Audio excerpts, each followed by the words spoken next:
Kia ora whānau. Welcome into Frontline Fans Q&A. And first and foremost, just want to thank every single one of you guys, the 5 of yous, that chucked in questions to me where I can answer it. And welcome into the RUNNITSTR8 Network on YouTube. So if you haven't subscribed and you know people that want to subscribe, go let them know. This is where we chuck all our questions and questions to me. And I'm happy to answer anything that you guys want to know, whether it be gameplay, if I've seen anything over the weekend, or just life questions in general. So, excuse where I am. I've got an iPad. I'm going to go through all my stuff from the weekend. But first, before we go into our Frontline Fans Q&A, I just want to go and highlight some of the things from the weekend's round 3 games. And if I go through all these things, let me know if you have any questions on the back of them. So round 3 was over the weekend, and there were some great games played. First and foremost with the grand final rematch, so I just want to touch and highlight that one. Firstly, the hype around Nathan Cleary and Jahrome Hughes, Penrith Panthers, Melbourne Storm rematch of the grand final, and was shortly lived because Nathan Cleary and Jahrome Hughes collided, and Nathan Cleary was found concussed on the ground. So it was shortly lived. He got a Category 1 HIA or Category 1 concussion, which doesn't see him play the rest of the game. But I thought on the back of that, the Melbourne Storm may have got a little bit complacent. They were good enough to win this game, have been the best team through the first 3 rounds, obviously a bye round 2, but then come back with that performance and beat the Penrith Panthers. The other game I want to touch on is for our New Zealand fans is the one New Zealand Warriors up against the Roosters. 14-6 the score was in the end, and I guess you wanted to see a consistent performance from the Warriors, and they come out, they played well, they played hard, and I think I chucked a question on League of Our Own podcast, which is also in the network as well, about their interchange and how they're going to use their bench. I reckon you would have saw some glimpses, and I know this year, 2024, you would have saw Leka Haliasima's debut game where he nearly won the game for the Warriors against the Bulldogs down the sideline, playing in a centre position. This kid can play football, and you would have saw a few of his highlights on Friday night at Go Media Stadium, where I think he ended up coming up with 5 or 4 tackle breaks, played a lot more minutes but again, this is the question I ask you guys. If you guys have any ideas around how the Warriors will use their interchange bench this year, because they also have Dimitrik, who I think is a great talent for the Warriors team, who can also add some real impact off the bench. And those 2 boys especially have some sort of X factor they add to that team. Obviously led by their 2 co-captains, James Fisher-Harris and Mitch Barnett, but also Aaron Clark's doing a really good job in bringing some impact. Obviously not your Tohu Harris style of player, but his leg speed, I guess his low center of gravity to the ground is helping the Warriors build momentum on the back of heading ad line runs and making those meters through the middle of the park, allowing Luke Metcalf to play his style of football alongside Chanel Harris-Tavita. They will be missing Roger RTS Tuivasa-Sheck this weekend, coming into the West Tigers game, which I think is going to be a huge game. But that's another home game for the Warriors at Go Media Stadium, and let's see if they can go back to back and get that win. Would be great, because they also go into a bye as well. Last game I quickly want to touch on before we go to our Frontline Fans Q&A is the Canberra Raiders. Canberra Raiders and Ricky Stewart talking about the 6 again rule, and that he doesn't understand what's happening with the refereeing, or doesn't get an understanding of the rules of the game. Obviously, there's been reports pre the season started that coaches cannot say anything about referees in the aftermatch of the post conference media. So he's gone around about it a different way and asked Abdo to give him some sort of explanation around it. So again, we think about the opposition and Manly Seagulls. Are they the real deal this year? Because they are a tough team to beat at PointsBet Stadium at home, on their home soil, at their home ground. But we've seen this game, round 2, go media stand, play the Warriors and get dished up a performance that they would want to forget. But they are so good at PointsBet Stadium, so good at home, that on any day when they play at home, I think they can beat anyone. And they've got a great spine, a great team, some young and old, led obviously by Daly Cherry Evans, who can get them over the line. So that is my quickly wrap up of round 3. If you have any questions or you saw something else, please throw them to me and I'll see if I can answer all those questions. So just quickly now, we're going to head into the segment. This is Frontline Fans. Welcome in. I have some questions on my iPad that I'm going to go through and I'm going to talk to them. Obviously, I'm going to give you a name and shout out as well. Make sure you keep bringing those questions in. First and foremost, okay, the first question's going to be all the way. Here we go. I'm going to go for the first question, which is Josh. These guys, honestly, I had this issue last year when I was trying to say people's names and they make up all these names on here. Sometimes they're trying to trick you as well. So Josh Lorito 2676. Josh Lorito 2676. His question to the guys at Run It Straight, myself, on this Frontline Fan segment is, where's everyone gone from the old podcast on this page? Don't do this to me. First and foremost, man, Josh, I appreciate your support, especially last year when we did Run It Straight. Obviously now it's been turned into a segment. Into a network where we're trying to introduce different segments of rugby league to it. Hence, Frontline Fans, hence the League of Our Own podcast with myself and Goran. I guess it's pretty obvious. Myself now living over in Australia, our good old mate Willie Poaching back in New Zealand, Ephraim, the funny guy you most probably know of, who sits on the desk and asks his silly questions and has a bit of a laugh, but is Mr. Serious and has no energy sometimes, is busy with life as well. That our guy that sits behind the cameras and behind the TV show or the YouTube channel, Dylan, is still helping me from afar.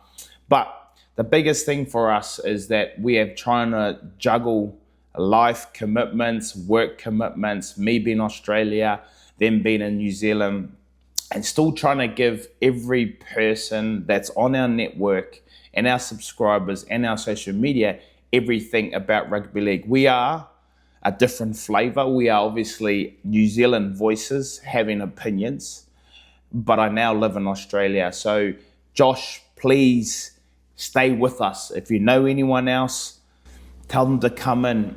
We are changing a few things and we have a few different segments that we want to add to it. Another segment will be some sort of gameplay where I analyze some sort of plays that I've seen, some consistent trends. You would have saw that in our Run It Straight last year where we pulled up in the final series about Penrith Panthers running similar shape and scoring off 3 different options or having all these options to score off. So that is part of the segment as well. We still want to do an NRL wrap-up. I just gave you 3 games of an NRL wrap-up. So bear with us. We are adding more segments to the Run It Straight network. But I appreciate your support and love, brother. Keep sending in some questions. Next question.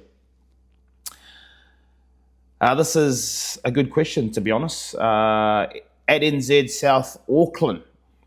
I'll read it out first. In your opinion, who would be a great fitting coach for the Warriors? Do they need new trainers, coach, management for them to be a great team? They've taken on a lot of great players / NRL grand final players, but seems they don't utilize them to their best. They should have held on to Ivan Cleary and gave him a coach role. They definitely dropped the ball on that one. I'm going to work backwards. NZ South Auckland. I'm going to work backwards on your question. I'm going to go to Ivan Cleary first. I don't know if you've read the book, New Zealand South Auckland. I don't know if you've read Ivan Cleary's book or seen many interviews around that comment that you've just made about giving him the opportunity. I know they went through some tough times in those years, through not on the field because they made the grand final 2011, but off the field. I guess maybe change of management, people in and out of favour. And I think there was an opportunity for him to go back to Australia, back to home with his family. So yes, how good is hindsight? How good it would have been if Ivan Cleary was still the coach? Do you think the Warriors would be in a better position than what they are now? Because if you think about the Penrith Panthers, they have a system with a lot of pathways and a lot of juniors. New Zealand, yes, we have the whole country. Is rugby league the dominant sport in New Zealand, or is rugby? Do we in New Zealand have academies for rugby league at schools? No, we don't. Does Australia have academies at school? Yes, they do. So to my understanding, and from what I've read in the book, is that there was a lot of things outside of his control that he couldn't control, is why he's not coaching at the Warriors. But definitely a great coach and has done some great things at Penrith Panthers over the last 5 years, hence 4 times premiership, going for that 5th. But that's a great question. And I think a lot of fans would ask the same question around why did the Warriors let Ivan Cleary go, because you could have had his son Nathan there as well. Obviously, Jet Cleary's in New Zealand, hoping to see good things from him moving forward. So it's a great question at South Auckland. I'm going back to the start of your question now, where you spoke about who would be a great fitting coach for the Warriors. Do they need trainers, coach, management? So from afar, and I've always been a Warriors fan because home is New Zealand, and I moved over here when I was 15 years old and played for the Melbourne Storm, and always from afar I wanted the New Zealand Warriors, or the Warriors back then, the One New Zealand Warriors, to be the most successful team back home, because that is my connection to home. I got an opportunity to go home and play for the Warriors, which I was so grateful for. But you said it, a lot of players have gone back to New Zealand, whether they were grand final players or not, or come out of really good systems. The Warriors have always had quality players in the club. Like you said, they haven't either utilised them or been able to allow them to express themselves or play a style of football that suits every single player. That's been the hardest thing to see from afar, is that there's great talented players, but talent, and everyone says it, only gets you so far. You still have to work hard. Alex Corvo came through there in 2018, worked the Warriors really hard. They made top 8, but then they fell off the back. So for me, I think Andrew Ribbs is doing a great job. It's about bringing in, I guess, leaders. James Fisher Harris, who's a great role model for our local kids. Dimitra, who I mentioned, Leka Haliasima, and everyone else. Tom Ali down in Cup. I think Jacob Laban, who's a great talent and a good back rower, that will get their opportunities out there. So I think more importantly is having role models for those younger players to get them to where they need to get to. I think the coaching structure and the detail is world class, is quality, is elite. It's about, I guess, consistency for the Warriors and coaches. So every time you bring a new coach in, management changes all the time, and people wouldn't see it unless you're in it. Management changes all the time. There are different coaches coming in, different game styles. But I think consistency with having one coach there for, Webby's fourth year, maybe 2023, 24, third year, where now he's been able to try and build some resilience, build his systems, build his structures into the team. And again, like you would know, rugby league is based on results. If you're not getting results, the pressure becomes more and more. So I think Andrew Webster's the right coach for it. I guess the biggest issue I see is consistency all the time, and i.e. Las Vegas, the boys went over there, the Warriors boys went over there and never got the job done and was out-muscled, but on the back of that came home and have won 2 games on the trot now. So yes, they may need to be more consistent. Changing coaches changes systems, changes structures, and it's not that simple.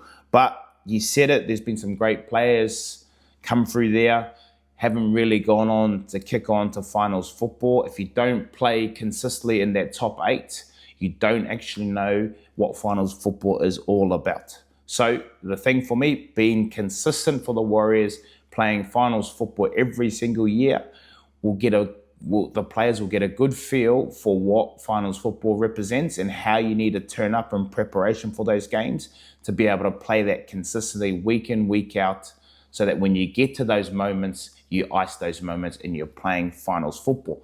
Awesome work, NZ South Auckland. Thank you, brother, for your question. Appreciate it. John Tipu, at John Tipu. Kia ora, brother. Are the Broncos the team to beat at the moment? If the Warriors keep the faith, do you give them a chance on 19th of April 2025, rematch 1995 round 1 game? Broncos go in as favourites, but home ground advantage 24-22 Warriors. John Tipu, I appreciate your question, brother. Are they I don't know if they are the team to beat in 2025. And purely because I saw the Canberra Raiders tip them up, and purely just on intent and intensity of the game. They have so many quality players, don't get me wrong. They have some athletes who are fast, explosive, and they've got a couple of old halves who are just smart. Ben Hunt, Adam Reynolds, who are getting them around the field, playing to the field position, allowing those boys to play off the back of momentum, which is, I guess when it comes to finals football, top 8 stuff, definitely they'll be there or thereabouts with those experienced halves around the pack. I'm going to say at the moment, the 2 teams that haven't lost yet, I think there's only 2 teams. I think the Melbourne Storm, who had a bye, but also the Canterbury Bulldogs have been, I guess you have to say they're the 2 most consistent teams. They haven't lost yet. They play a tough style of football. Melbourne have changed their ways, but they've still got those systems and structures in place. They still defend their butt off.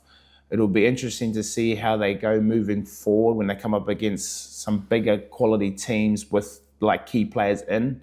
I know they beat the Penrith Panthers, but they got comfortable, I thought. So I think the Bulldogs are just consistent at what they do. They played Parramatta, but found a way to win. Parramatta coming back into the picture now. They actually played really well last night. So the Bulldogs are a team to beat. But their game, April 19th this year, the rematch, home ground advantage. If the Warriors can play the West Tigers this weekend and beat them at home, there's no doubt that I think on the back of what they're building at home, that can be a graveyard for the Warriors this year, and I think they can get a job done against the Brisbane Broncos. The Brisbane Broncos, yes, it's always going to be a tough game. They'll play fast, but I love the rematch, the old school 1995. Back in the days, all the legends playing, both teams, but I definitely think the Brisbane Broncos and the Warriors at home, the Warriors will be too tough.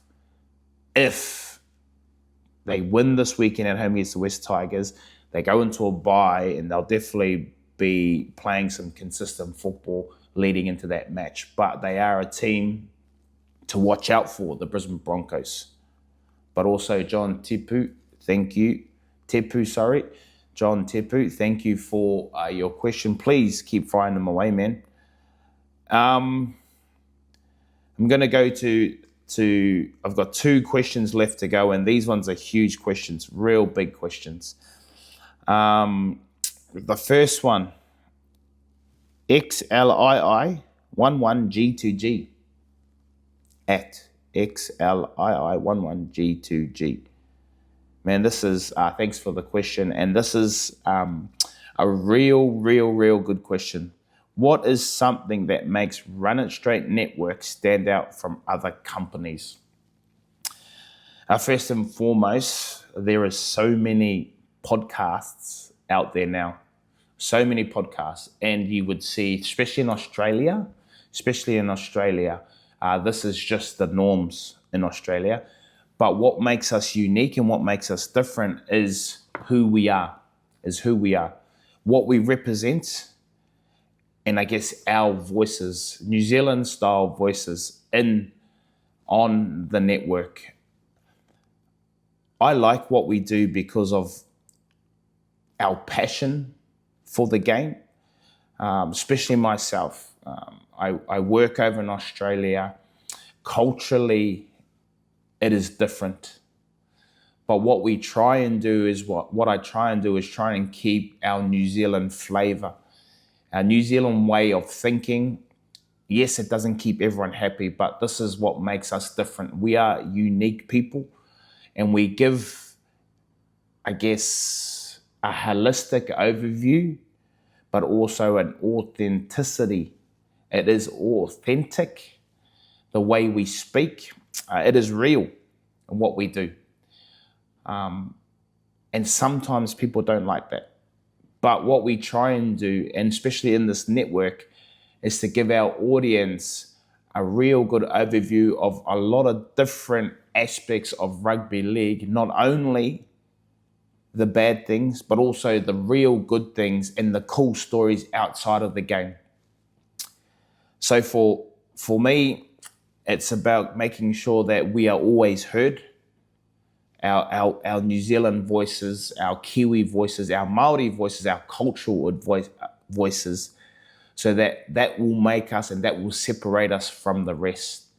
Our knowledge, or my knowledge in the game, now consistently around pathways and at the highest level, still developing as coach in any areas, especially through the pathways. Obviously, a big part of Aotearoa New Zealand Māori Rugby League and the All-Stars. And I get to work alongside of the best players in the world. So what makes us different, and which is an awesome question, is we give you guys a different take on our views in rugby league, but coming from someone that's lived it every single day of his life, if that makes sense. So I appreciate that awesome question, and I hope that answer allows you to come in more often and give us more questions like that one, or even feel comfortable sitting there and listening to us speak. So thank you so much for your question. That is such a good question. I really would like to say thank you. Please make sure you send more questions. And if you like that answer, if you can think of anything else, please fire another question back at me. So thank you so much at XLII. I think I don't even know how you say that. Xley 11G2G. Thank you. And our last question, India Aston 6950. She asked 2 questions here. 2 questions. How do you describe your coaching style? Do you have any coaching dreams for the future? We'll do that one first, actually. How do you describe your coaching style? I think the most important thing, India, for myself, where I work right now in Pathways, my coaching style would be, and my learnings from what the kids need to when they get into that professional environment, the NRL space, is, I guess, first and foremost, and I would have said it way back in 2023 when I was coaching the Warriors SG Ball team, is creating good people first and foremost before the athlete. And then in those pathways, giving, I guess, the detail that they need to be able to succeed for the next coach, for the next grade. So if that means fundamentals, if that means the basics of rugby league because they're not getting taught at grassroots level properly, then I would coach those things. My coaching style, obviously I'm passionate. I am a defense-minded coach. I love working with middles D, middles attack. So if I think about my style is a defensive-minded coach. How you, I guess, surround yourself with people to help you be better is to find someone that's good at attack, edge work, specific areas to be able to, I guess, help you be the best coach you can be. So the coaching style would have to be a defense-minded coach. Pre my experience in my life in the game of rugby league and my foundations learned from where I come from, where I started. But definitely the years have changed from the hard work and the grinding that you have to do to finding different, I guess, coaching methods to be able to get the same result, if that makes sense. So, defense-minded coach. Your second question, do you see as the number one, do you see, my bad, India. Who do you see as the number one for Queensland? What do you think they need to do differently to win this year? Man, that New South Wales team has always been a stacked team. But what I thought in the past, and what Madge Maguire was able to do this year, he picked players in their correct positions. So pre-Michael Maguire, they played a lot of fullbacks and they had roaming fullbacks. Just couldn't get the job done, New South Wales. But last year, 2024, picked players in form in their position, which he typically does, but battle-hardened origin-style footballers. I think the safest option and the most logic option for Queensland,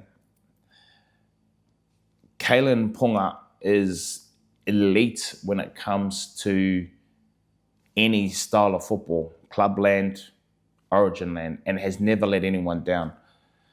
He is made for origin. He is tough. He's X factor. He will bring the ball back. He'll get involved. He'll carry. Every time he's got the ball in his hand, he definitely challenges the defense. But in saying that, Reece Walsh is still young in his career, to be honest.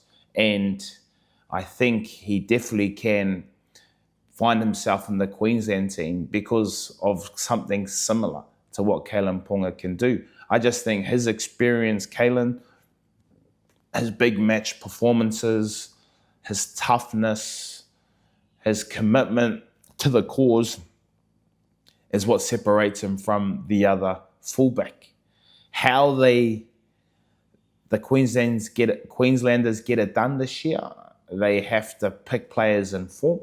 They have to pick the players in their right positions, which they typically do. And they have to just get back to, I guess, who they are, what they represent. And I know Billy Slater does a really good job at that.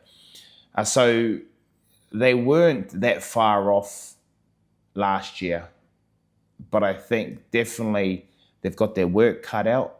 So building that connection back up again, playing the right people in the right positions, the best players in the best positions, and the people in form, similar to what New South Wales did. And I know Billy Slater and Queensland like to stay and stick with the similar group, but I think to go to that next level and win the origin, they need to play the best players in the best position who are in form for them, and they will get the win.